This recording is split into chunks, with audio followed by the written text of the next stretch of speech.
Je voulais absolument aller à Harvard parce que j'avais fait mes études jusque-là que en France et j'avais vraiment besoin d'une ouverture internationale. J'avais des spécialistes que je voulais absolument rencontrer dans le domaine de l'orientalisme et de la pensée juive allemande. Une discipline qui était très peu pratiquée en France, c'est-à-dire apprendre à dessiner, à comprendre et à imaginer des villes. Je suis allée me ressourcer, m'inspirer, me cultiver. J'ai été le premier boursier Sachs à jamais entrer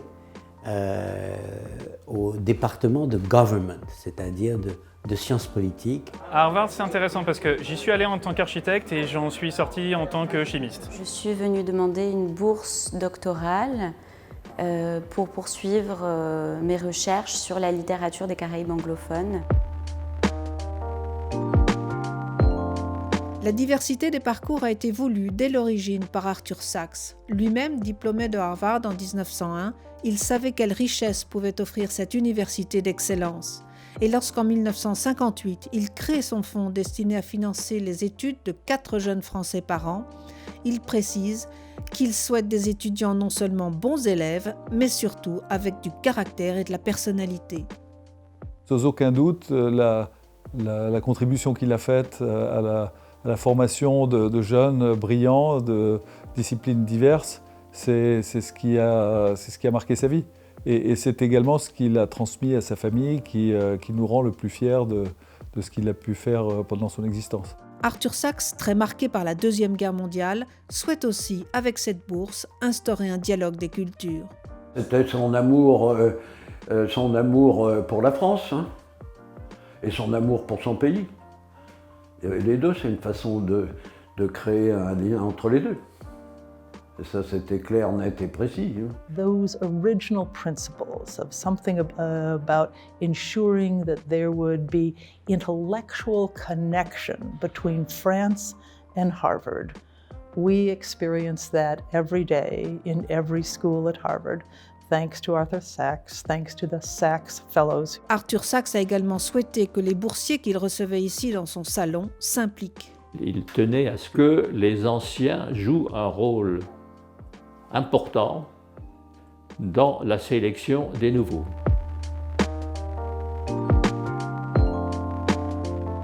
Une anecdote amusante, c'est que pendant 2 ans, j'avais un vélo et que je parcourais Massachusetts Avenue avec mon vélo, comme un fou, entre Harvard, MIT, Harvard, MIT, Harvard, quel que soit le temps, y compris par moins 20 degrés l'hiver. J'ai découvert à quel point, en termes d'incentive et en termes presque de brainstorming, les matchs de baseball étaient assez incroyables pour pouvoir avancer sur nos projets de recherche. Et donc j'ai redécouvert comme ça le sport et le baseball par le laboratoire. Chaque semaine, on sortait et on dansait, alors c'est pas les folies, mais plus par semaine que j'ai dû le faire en 3 ans dans mon usine à Grenoble. C'était extrêmement joyeux et social.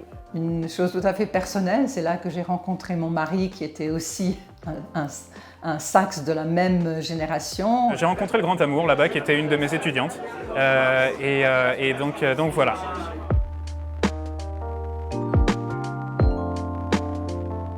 On a quand même l'impression, pendant les premiers mois, qu'on est passé du Solex à la Lamborghini, quoi. Je veux dire, on a vraiment du mal à respirer, on est vraiment en apnée un bon moment, mais comme on a 25 ou 27 ans, c'est pas très grave. Et puis, je suis entré au CNRS quasiment le lendemain. Je suis à la tête d'une start-up qui n'a seulement que 2 ans et qui a déjà livré ses premiers produits. On a signé 6 contrats et on devrait être dans l'espace à la fin de l'année. Permettre à des gens comme moi, qui n'ont pas des niveaux de rémunération incroyables, de faire ce nouveau départ pour essayer de continuer à avoir de l'impact dans le monde, je pense que c'est vital.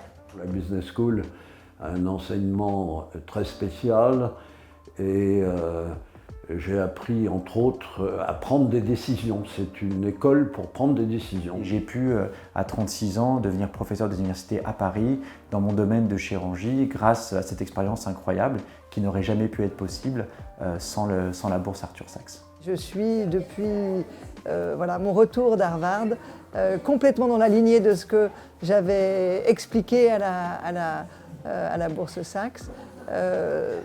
En train d'enseigner l'entrepreneuriat social, la philanthropie et la gestion des organisations à but non lucratif aux élèves de l'ESSEC. Près de 400 étudiants ont bénéficié d'une bourse Sachs depuis sa création. Et cela continue chaque année. 8 à 10 boursiers sont sélectionnés dans les domaines les plus divers et les plus pointus. Ils intègrent alors l'une des 12 facultés qui couvrent 49 champs d'études de l'Université d'Harvard.